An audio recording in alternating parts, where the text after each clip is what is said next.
Bonsoir, bienvenue au Hibou Blanc. Alors nous sommes ce soir avec Chloé qui vient de nous rejoindre, qui est donc la deuxième maîtresse de maison de ce très bel établissement qui a ouvert l'année dernière. Comment ça va Chloé? Très bien, merci Agnès, bonsoir. Alors tu as donc rejoint ton deuxième village natal puisque Chloé se divise entre Saint-Tropez et Megève où elle est donc photographe l'été et maîtresse de maison l'hiver.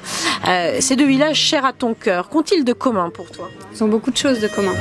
Déjà beaucoup d'authenticité, la beauté, beaucoup de charme. Alors là, ton œil de photographe se régale, j'imagine. Ah oui, oui, on se lasse jamais. Je me suis jamais lassée ni de Megève ni de Saint-Tropez. D'ailleurs, je crois que tu es née à Saint-Tropez en octobre, puis que tu es arrivée en décembre à Megève. Voilà, tout à fait.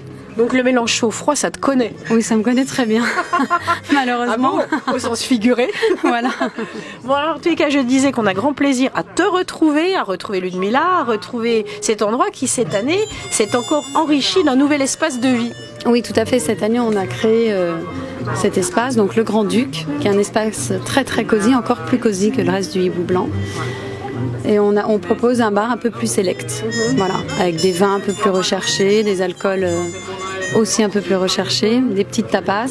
Oui, du caviar, du... Pas seulement Agnès, on a aussi du tarama ou du guacamole. Alors le Grand-Duc, ça vient d'où ce nom? Le Grand-Duc, c'est Ariane, la femme de Thierry, qui l'a trouvé. Et qui est quoi donc? C'est un hibou, le Grand-Duc. Très bien. Voilà. Un hibou. Un hibou dominant. Très bel hibou, ouais. Très très grand. Très grand, qui domine d'ailleurs le village de Megève, où nous apercevons le bonhomme de Noël éclairé, que nous aimons retrouver chaque année, où nous apercevons bien sûr l'église et la mairie. Exactement, oui. On a une vue splendide d'ici. Très très belle vue. Donc le hibou se porte très bien. Et c'est vrai qu'il a réussi ce mélange, comme l'a réussi Sénéké, je fais le parallèle, entre une clientèle locale, une clientèle nationale et internationale. Oui. Tout à fait, c'est le fort de Megève. Hein. C'est que les gens se mélangent énormément. Les saisonniers, les clients, tout le monde vit ensemble.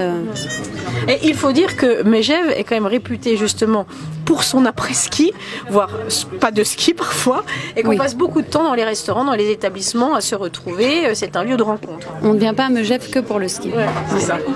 On vient à Megève pour le village, pour l'ambiance, la chaleur.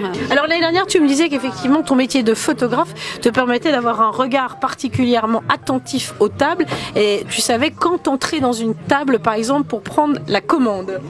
Oui, alors c'est pas tout à fait pour prendre la commande, mais en tout cas pour photographier une table, prendre la commande, on nous attend, c'est plus facile. Ouais.